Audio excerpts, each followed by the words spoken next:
સમાચાર રાજુલાથી સામે આવ્યા છે। રાજુલા પાસે બનેલા નવા પુલમાં ગાબડું થયું છે। જી હા, રાજુલા પાસે કહેવાતા ધાતરવડી બ્રિજ પર ગાબડું પડ્યું છે। દ્રશ્યમાં સ્પષ્ટપણે આપ જોઈ રહ્યા છો કે આ ધાતરવડી બ્રિજ જે છે તેના પર ગાબડું જોવા મળ્યું છે। હજુ પુલ બન્યાને થોડા સમયમાં જ આ ગાબડું પડ્યું છે। સાવરકુંડલા રોડ પર માંડરડી નજીક પુલમાં ગાબડું પડ્યું છે। તો તંત્ર દ્વારા તાત્કાલિક કાર્યવાહી કરવામાં નહીં આવે તો નાના મોટા વાહનોમાં અકસ્માતનો ભય સર્જાઈ રહ્યો છે।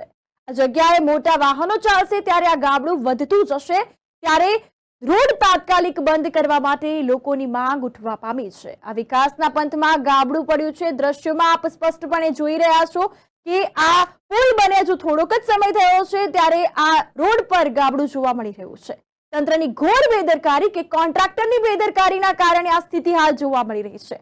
અનેક સવાલો આ બાબતે પ્રજા ઉઠાવી રહી છે ત્યારે રાજુલા પાસે કહેવાતા દાતરવડી બ્રિજ પર ગાબડું સર્જાયું છે। હજુ પુલ બન્યાને થોડોક જ સમય થયો છે ત્યારે આ ગાબડું જોવા મળી રહ્યું છે। સવાલો અનેક ઉભા થયા છે ત્યારે આ પુલ બનતો હતો ત્યારે તંત્ર દ્વારા કેવા પ્રકારનું ધ્યાન રાખવામાં આવ્યું, અનેક સવાલો પ્રજા દ્વારા ઉઠાવવામાં આવ્યા છે। તંત્ર દ્વારા તાત્કાલિક કાર્યવાહી કરવામાં નહીં આવે તો નાના મોટા વાહનોને પણ અકસ્માત સર્જાઈ શકે છે તેવી શક્યતાઓ છે। આ જગ્યાએ મોટા વાહનો પણ ચાલશે ત્યારે આ ગાબડું વધતું જશે, ત્યારે આ રોડ તાત્કાલિક બંધ કરવા માટે લોકોની માંગ ઉઠવા પામી છે। વિકાસના પંથમાં ગાબડું પડ્યું છે। તંત્રની ઘોર બેદરકારી કે કોન્ટ્રાક્ટરની ઘોર બેદરકારી સામે આવે છે। તંત્ર આ બાબતે હવે શું પગલાં લેશે તે જોવું રહ્યું। વિકાસ ગાંડો છે વિકાસ જો નીચે કાઈ માલ જ નથી સિમેન્ટ। અરે વાહ વી વાહ, ઓનલી ધોડ વાહ વી વાહ।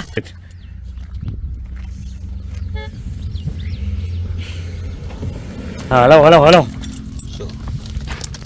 બરોબર આ હા હા હા હા, વિકાસ ગાંડો છે। વિકાસ ગાંડો છે। હા હા, કેટલા ટાઈમ પહેલા બન્યો? 2 મહિના પહેલા જ બન્યો છે આ પુલ। 2 મહિના થયા? 2 મહિના તો